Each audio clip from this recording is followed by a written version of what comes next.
വിശ്വഹിന്ദു പരിഷത്ത് പറയുകയാണ് മലബാറിനെ ഒരു കേന്ദ്രഭരണ പ്രദേശമാക്കി മാറ്റണം. 5 ജില്ലകൾ ചേർത്ത് ഒരു പുതിയ കേന്ദ്രഭരണ പ്രദേശം. അങ്ങനെയാണെങ്കിൽ മലബാറിൻ്റെ വികസന പ്രശ്നങ്ങളെല്ലാം പരിഹരിക്കാൻ പറ്റും. അല്ലാതെ ജില്ലാ വിഭജനം കൊണ്ട് കാര്യമില്ല എന്നാണ് പറയുന്നത്. ശരിക്കും അങ്ങനെ കേരളത്തെ 2 സംസ്ഥാനമാക്കാൻ പോവുകയാണോ? അല്ല, കേരളത്തെ എത്ര സംസ്ഥാനങ്ങളെങ്കിലും ആക്കാം. അത് കേന്ദ്ര ഗവൺമെൻറ്റിന് അതിനുള്ള അധികാരമുണ്ട്. അനുച്ഛേദം 3 അനുസരിച്ചാണ് അത് ചെയ്യുന്നത്. അതനുസരിച്ചിട്ട് ഒരു ആക്ട് ഉണ്ടാക്കിയിട്ടുണ്ട്. ആ ആക്ട് അനുസരിച്ച് ചെയ്യാം. അങ്ങനെ ചെയ്യുന്ന സമയത്ത് ആകെ ചെയ്യേണ്ട ഒരു കാര്യം എന്ന് വെച്ചാൽ, അങ്ങനെ ചെയ്യാൻ ഉദ്ദേശിക്കുന്ന ബില്ല് അവതരിപ്പിക്കുന്നതിന് മുൻപായിട്ട് ആ ബില്ല് രാഷ്ട്രപതിക്ക് അയച്ചു കൊടുത്ത് രാഷ്ട്രപതിയുടെ അംഗീകാരം നേടണം. അപ്പോൾ രാഷ്ട്രപതി ആ ബില്ല് അതാത് സംസ്ഥാന സർക്കാരുകൾക്ക് അയച്ചു കൊടുക്കും. അതാത് സംസ്ഥാന സർക്കാരുകൾക്ക് അവരുടെ അഭിപ്രായം പറഞ്ഞ് രാഷ്ട്രപതിക്ക് കൊടുക്കാം. സംസ്ഥാന സർക്കാരുകളുടെ അഭിപ്രായം സ്വീകരിക്കുകയോ നിരാകരിക്കുകയോ ചെയ്യാൻ പാർലമെൻറ്റിന് അധികാരമുണ്ട്. ഇത് സാധാരണ പാർലമെൻറ്റിൽ ഒരു ബില്ല് പാസ്സാക്കുന്ന രീതിയിൽ പാസ്സാക്കിയാൽ മതി. 2/3 മെജോറിറ്റി അങ്ങനെ ഒന്നും വേണ്ട. അത് കഴിഞ്ഞാൽ പിന്നെ സ്വാഭാവികമായിട്ട് സംഭവിക്കുന്ന കാര്യം എന്ന് വെച്ചാൽ ഇത് വരും. ഇത് പീപ്പിൾസ് റെപ്രസെൻറ്റേഷൻ ആക്ട് അനുസരിച്ചിട്ട് ഉള്ള മാറ്റം വരുത്തേണ്ടി വരും. രാജ്യസഭാംഗങ്ങളുടെ എണ്ണം ഇത്ര, ലോക്സഭാംഗങ്ങളുടെ എണ്ണം ഇത്ര തുടങ്ങിയിട്ടുള്ള അസംബ്ലിയുടെ എണ്ണം ഇത്ര എന്നൊക്കെ പറഞ്ഞ് വരേണ്ടി വരും. അതല്ലാതെ അതിനകത്ത് വേറെ നിയമ തടസ്സങ്ങൾ ഒന്നുമില്ല. ഇനി നമുക്ക് ഇത് വിശ്വഹിന്ദു പരിഷത്തിന് എനിക്ക് അതിൻ്റെ ജനറൽ സെക്രട്ടറി അനിൽ വിളയിലാണ് ഈ സ്റ്റേറ്റ്മെൻറ്റ് ഇറക്കിയിരിക്കുന്നതെന്ന് തോന്നുന്നത്. അല്ല, അതിൽ നമ്മൾ ശ്രദ്ധിക്കേണ്ട ഒരു കാര്യമുണ്ട്. എന്തുകൊണ്ടാണ് മലബാർ വികസിക്കാത്തത് എന്നുള്ള ചോദ്യം ചോദിക്കാതിരിക്കാൻ കഴിയില്ല. ഏറ്റവും കൂടുതൽ മുഖ്യമന്ത്രിമാർ വന്നിരിക്കുന്നത് മലബാറിൽ നിന്നാണ്. EMS, Nayanar, Pinarayi, Karunakaran, CH Muhammad Koya. നിങ്ങളെടുത്തു നോക്ക്, ഈ 5 മുഖ്യമന്ത്രിമാർ അവിടെ നിന്ന് വന്നിട്ടുണ്ട്. ഏറ്റവും കൂടുതൽ മന്ത്രിമാരും എന്നും വരുന്നത് ഇവിടെ നിന്നാണ്. ഒരു പക്ഷേ ഏതെങ്കിലും ഒരു ഒറ്റ ജില്ല എടുക്കുകയാണെങ്കിൽ ഏറ്റവും കൂടുതൽ മന്ത്രിമാർ വന്നിട്ടുണ്ടാകാവുന്ന ജില്ല മലപ്പുറമായിരിക്കും. കാരണം മുസ്ലിം ലീഗിൻ്റെ മിക്കവാറും മന്ത്രിമാർ മലപ്പുറത്തു നിന്നാണ് വരുന്നത്. മേജർ വകുപ്പുകളാണ് മലപ്പുറത്തു നിന്നുള്ള മന്ത്രിമാർ എന്നും കൈകാര്യം ചെയ്തിട്ടുള്ളത്. അപ്പോൾ ഇത്രയും മുഖ്യമന്ത്രിമാരും ഇത്രയും വകുപ്പുകളും ഒക്കെ അവർ കൈകാര്യം ചെയ്തിട്ടും ആ പ്രദേശങ്ങൾ എന്തുകൊണ്ട് വികസിച്ചില്ല എന്നൊരു ചോദ്യത്തിന് ഉത്തരം കിട്ടേണ്ടതുണ്ട്. അപ്പോൾ അത് ജില്ല വിഭജിച്ച് കഴിഞ്ഞാൽ വികസനം ഉണ്ടാകുമെന്ന് പറഞ്ഞാൽ, ജില്ല വിഭജിച്ച് കഴിഞ്ഞാൽ ആകെ ഉണ്ടാകാവുന്ന വികസനം വേറൊരു കളക്ടറേറ്റ് വരും, വേറൊരു ജില്ലാ ഓഫീസ് വരും, വേറൊരു ജില്ല. അതുകൊണ്ട് ആകെ ഗുണം കിട്ടുന്നത് സർക്കാർ ഉദ്യോഗസ്ഥന്മാർക്ക് മാത്രമാണ്. കാരണം അവിടെ വേറൊരു എസ്റ്റാബ്ലിഷ്മെൻറ്റ് വരുമ്പോൾ റവന്യൂ ഡിപ്പാർട്ട്മെൻറ്റ് ഒന്നും കൂടി വികസിക്കും. അവിടെ കളക്ടർ വരും, ഡെപ്യൂട്ടി കളക്ടർ വരും, തഹസീൽദാർ വരും, ഇവരൊക്കെ വരാൻ തുടങ്ങും. അപ്പോൾ ഇവരുടെയൊക്കെ എല്ലാത്തിനും മിനിമം വേണമല്ലോ. Land acquisition, deputy collector land acquisition വേണ്ടി വരും, ഡെപ്യൂട്ടി കളക്ടർ ഇലക്ഷൻ വേണ്ടി വരും, ഡെപ്യൂട്ടി കളക്ടർ റവന്യൂ റിക്കവറി, ഇങ്ങനെ ഡെപ്യൂട്ടി കളക്ടർമാരൊക്കെ വേണ്ടി വരും. അപ്പോൾ ചുരുക്കി പറഞ്ഞു കഴിഞ്ഞാൽ അതുകൊണ്ടുള്ളൊരു സംഗതിയാണ്. പക്ഷേ ഒരു റവന്യൂ ഡിസ്ട്രിക്റ്റ് വികസിപ്പിച്ച് വേറൊരു റവന്യൂ ഡിസ്ട്രിക്റ്റ് ഉണ്ടാക്കി കഴിഞ്ഞാൽ വികസനം വരും എന്നുള്ളതിന് ഒരു തെളിവുമില്ല. അങ്ങനെയാണെങ്കിൽ വലിയ രീതിയിൽ ഇടുക്കി വികസിക്കേണ്ടതില്ല. എന്നിട്ട് ഇടുക്കി എന്ത് വികസിച്ചിട്ടുണ്ട്? എറണാകുളം ജില്ലയിൽ നിന്ന് മാറ്റിയാണല്ലോ ഇടുക്കി ഉണ്ടാക്കിയത്. ഇടുക്കി ഉണ്ടാക്കിയിട്ട് ഇടുക്കി വികസിച്ചിട്ടില്ല. അപ്പോൾ ഒരു ജില്ല വിഭജിച്ച് കഴിഞ്ഞാൽ വികസനം വരും എന്നുള്ളത് അത്ര ശരിയായൊരു രീതി അല്ല. വികസനത്തിന് വേണ്ടി വരുന്നത് ഇപ്പോൾ ജില്ലകളിൽ ചെയ്യേണ്ട ചില ജോലികളുണ്ട്. ആ ജോലികളൊക്കെ ജില്ലകളിലേക്ക് വരുമ്പോൾ അവർക്ക് ദീർഘദൂരം സഞ്ചരിക്കേണ്ടി വരും. അതൊരു ന്യായമായ കാര്യമാണ്.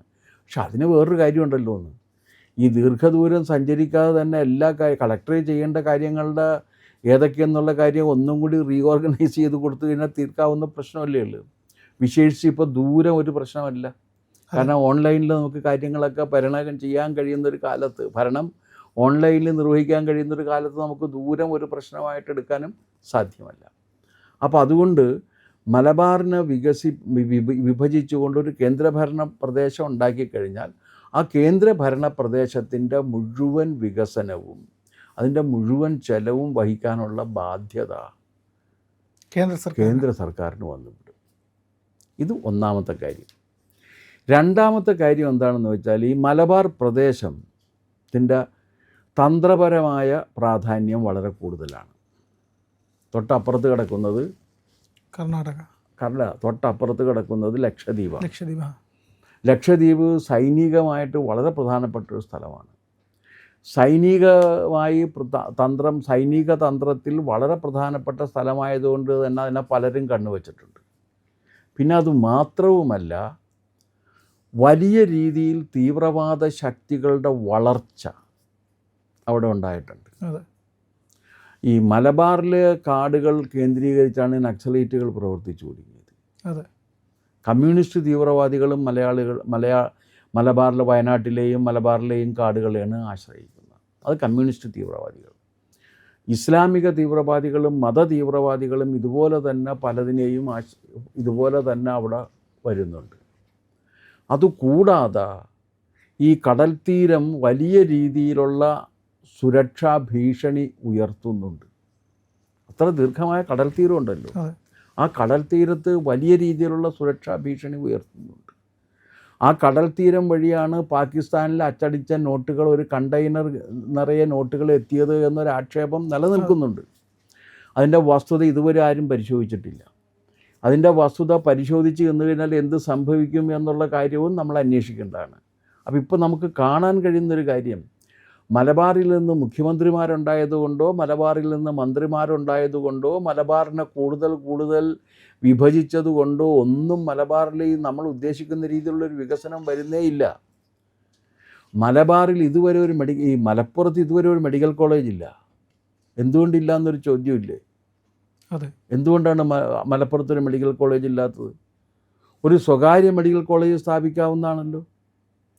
MES പോലെയുള്ള മുസ്ലിങ്ങളെ വിദ്യാഭ്യാസപരമായിട്ട് ഉന്നതിയിലേക്ക് എത്തിക്കാൻ വേണ്ടി പ്രവർത്തിക്കുന്ന സംഘടനകൾ പോലും മലപ്പുറത്തൊരു മെഡിക്കൽ കോളേജിനെ കുറിച്ച് ആലോചിക്കുന്നില്ല.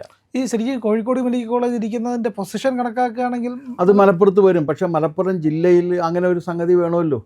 കോഴിക്കോട് മെഡിക്കൽ കോളേജ് ഇരിക്കുന്നത് മലപ്പുറത്തിൻ്റെയും വയനാടിൻ്റെയും ഒക്കെ ഒരു കണക്ടിവിറ്റി കിട്ടുന്ന സ്ഥലത്താണ്. പക്ഷേ വയനാട്ടിൽ മെഡിക്കൽ കോളേജ് അനുവദിക്കപ്പെട്ടിട്ടുണ്ട്, മലപ്പുറത്ത് മെഡിക്കൽ കോളേജ് വന്നിട്ടില്ല. എന്തുകൊണ്ട്?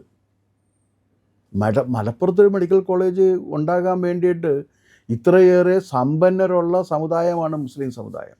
ഏറ്റവും കൂടുതൽ സമ്പന്നരുള്ള സമുദായമാണ്.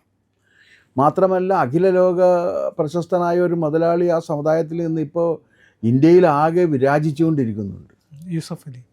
അപ്പോൾ അദ്ദേഹം പോലും അല്ലെങ്കിൽ അതുപോലുള്ളവർ പോലും മലപ്പുറത്ത് ഒരു മെഡിക്കൽ കോളേജ് സ്വകാര്യ മേഖലയിൽ പോലും സ്ഥാപിക്കാൻ പരിശ്രമിക്കുന്നില്ല എന്നുള്ളതാണ് കഷ്ടം. അതെന്താ കാരണം? അതിൻ്റെ ചോദ്യമാണ്. അപ്പോൾ ഇതിനൊക്കെ ഒരു പരിഹാരം കാണേണ്ടതല്ലേ? പിന്നെ എല്ലാ തീവ്രവാദ സംഘടനകളുടെയും യൂണിറ്റുള്ള സ്ഥലമാണ്. ഇസ്ലാമിക തീവ്രവാദ സംഘടനകളുടെ മുഴുവൻ യൂണിറ്റ് സ്ലീപ്പിംഗ് സെൽസായിട്ടും സ്ലീപ്പർ സെൽസായിട്ടും അല്ലാത്ത സെൽസായിട്ടും ഒക്കെ പ്രവർത്തിച്ചുകൊണ്ടിരിക്കുന്നൊരു സ്ഥലമാണ് മലബാർ. അപ്പോൾ ഒരു സുരക്ഷാ ഭീഷണി മലബാറിലുണ്ട് എന്നുള്ള കാര്യം നമുക്കത് നിഷേധിക്കാൻ പറ്റില്ല. അതോടൊപ്പം തന്നെ ഈ വികസനത്തിൽ പിന്നാക്കം പോയി കഴിഞ്ഞാൽ അത് സംസ്ഥാനത്തെ വല്ലാത്ത രീതിയിൽ ബാധിക്കും, ആ പ്രദേശത്തെ ബാധിക്കും. മലബാറിൻ്റെ വികസനവും കൂടി പൂർണ്ണമായാൽ മാത്രമേ കേരളം വികസിക്കപ്പെടുകയുള്ളൂ. ഇപ്പോൾ കേരളം വികസിക്കണം എന്നുണ്ടെങ്കിൽ മലബാറിൻ്റെ വികസനവും കൂടി നടക്കണം. ഞാൻ മനസ്സിലാക്കിയെടുത്തോളം ഇപ്പോഴും മലബാറിൽ പല പ്രദേശങ്ങളിലും 6 മണി കഴിഞ്ഞാൽ ഈ ചിമ്മിണി വിളക്ക് കത്തുന്ന പോലെയാണ് ബൾബ് കത്തുന്നത്. ഇപ്പം മാറിയിട്ടുണ്ടോ എന്ന് എനിക്കറിയില്ല. ഞാൻ മലബാറിൽ പോയിരുന്ന കാലത്ത് തന്നെ വോൾട്ടേജ് ഉണ്ടായില്ല. വോൾട്ടേജ് ക്ഷാമം അവിടെയുണ്ട്, മരുന്ന് ക്ഷാമമുണ്ട്, ആളുകളുടെ സേവനം കിട്ടാനുള്ള ക്ഷാമം, ഇതൊക്കെ വരുന്നൊരു പ്രദേശം. അപ്പോൾ അത്തരത്തിലുള്ളൊരു പ്രദേശം ഇത്തരത്തിൽ പിന്നാക്കത്തിൽ നിൽക്കുന്നത് കൊണ്ട് തന്നെ അതിനെ മുന്നാക്കത്തിൽ എത്തിക്കുന്നതിന് വേണ്ടിയുള്ള പരിശ്രമം നടത്തണം. അതിന് മുസ്ലിം ലീഗ് മുന്നോട്ട് വെക്കുന്നത് എന്താണെന്ന് വെച്ചാൽ ഇതിനെ വിഭജിക്കാൻ, ജില്ല വിഭജിച്ച് കഴിഞ്ഞാൽ ജില്ല വിഭജിച്ചാൽ പ്രശ്നം കഴിയില്ല. അങ്ങനെയാണെങ്കിൽ 67 മലപ്പുറം ജില്ല ഉണ്ടാക്കുന്ന സമയത്ത് അത് കഴിയേണ്ടതല്ലേ? എന്നിട്ട് മലപ്പുറം ജില്ല ഉണ്ടാക്കിയിട്ട് ഒന്നും കഴിഞ്ഞില്ലല്ലോ. മലപ്പുറം ജില്ല ഉണ്ടാക്കിയിട്ട് അതിന് കഴിയേണ്ടതാണ്. മലപ്പുറം ജില്ല ഉണ്ടാക്കിയിട്ട് യാതൊന്നും കഴിഞ്ഞില്ല.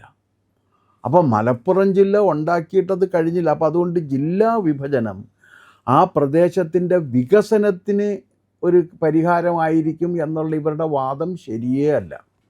അങ്ങനെ വിഭജിക്കപ്പെട്ട ജില്ലകൾക്ക് നമ്മൾ പറയുന്ന രീതിയിലുള്ള ഒരു വികസനം ഉണ്ടായിട്ടില്ല എന്നുള്ള കാര്യവും കൂടി മറക്കാതിരിക്കണം. അപ്പോൾ ഈ സാഹചര്യത്തിൽ ഏതൊക്കെ സാഹചര്യത്തിൽ? ഒന്ന്, ഇതിൻ്റെ വികസനം അടിസ്ഥാനപരമായിട്ടുള്ളത്. 2, അവിടെ റവന്യൂ വരുമാനം കുറവാണ് ആ പ്രദേശത്ത്, അതും ഒരു സത്യമാണ്.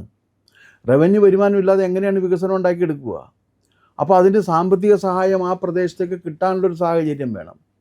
ആ പ്രദേശത്തേക്ക് സാമ്പത്തിക സഹായം കിട്ടാനുള്ളൊരു സാഹചര്യം ഉണ്ടാകണം എന്നുണ്ടെങ്കിലും അവിടെ വികസിപ്പിക്കണം എന്നുള്ളത് ഒന്നാമത്തെ കാര്യം.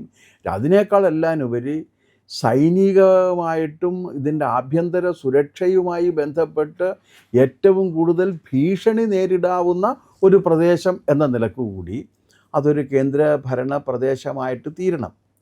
ആ കേന്ദ്രഭരണ പ്രദേശത്ത് ഒരു മറ്റേ ഡൽഹി മോഡലിലുള്ള ഒരു അസംബ്ലി വേണോ വേണ്ടേ എന്നൊക്കെ ഉള്ള കാര്യം വേറെയാണ്. പക്ഷേ അതിനൊരു കേന്ദ്രഭരണത്തിൻ്റെ സാമ്പത്തിക സഹായവും കേന്ദ്രഭരണത്തിൻ്റെ സൈനിക നിരീക്ഷണവും ആ പ്രദേശത്ത് അനിവാര്യമാണ്. അതുകൊണ്ട് വിശ്വ ഹിന്ദു പരിഷത്ത് പറഞ്ഞിരിക്കുന്ന ഈ പ്രസ്താവന എടുക്കേണ്ടതാണ് എന്നാണ് എനിക്ക് തോന്നുന്നത്. അങ്ങനെയാണെങ്കിൽ ഇപ്പോൾ UDF ആണ് ഭരിച്ചുകൊണ്ടിരിക്കുന്നത്, സംസ്ഥാനത്തിൻ്റെ അനുമതിയൊന്നും വേണ്ട ഇതിന്?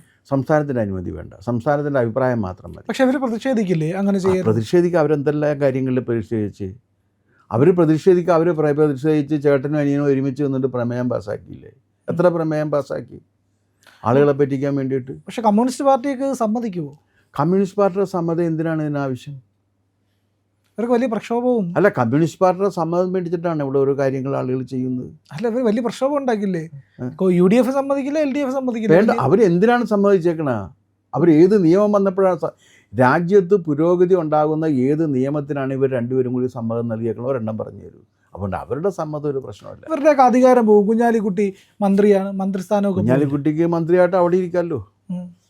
പിന്നെ കുഞ്ഞാലിക്കുട്ടിക്കും ആചന്ദ്രതാരം മന്ത്രിയായിട്ടിരിക്കാൻ പറ്റില്ലല്ലോ. പ്രിയപ്പെട്ട പ്രേക്ഷകരെ, ഞങ്ങൾ ഇന്ത്യ ലൈവ് പതിവുപോലെ നമ്മൾ പറയുകയാണ്, മാധ്യമങ്ങളിൽ വരാത്ത, മറ്റു മാധ്യമങ്ങൾ പറയാത്ത വാർത്തകളാണ് നിങ്ങളുടെ മുന്നിലേക്ക് കൊണ്ടുവരുന്നത്. ഇത് പറയാൻ ഞങ്ങൾക്ക് പ്രേരണയും ശക്തിയും നിങ്ങളാണ്. നിങ്ങൾ ഞങ്ങളുടെ കൂടെ ഉണ്ടാവണം. ഞങ്ങളുടെ ചാനൽ സബ്സ്ക്രൈബ് ചെയ്യണം. നമുക്കൊരു ചാനൽ കൂടിയുണ്ട്, C4N മലയാളം. നമ്മൾ ഈ തെരഞ്ഞെടുപ്പൊക്കെ ആയതുകൊണ്ട് കൂടുതൽ വാർത്തകൾ നമ്മുടെ ഈ പ്ലാറ്റ്ഫോമിൽ തന്നെ കൊടുക്കാൻ കഴിയാത്തതുകൊണ്ടാണ് C4Nൽ പുതിയ വാർത്തകൾ കൊടുക്കുന്നത്. അപ്പോൾ ആ ചാനലും കൂടി ഒന്ന് സബ്സ്ക്രൈബ് ചെയ്യണം. ഇന്ത്യ ലൈവ് ഉറപ്പായിട്ടും ചെയ്യണം.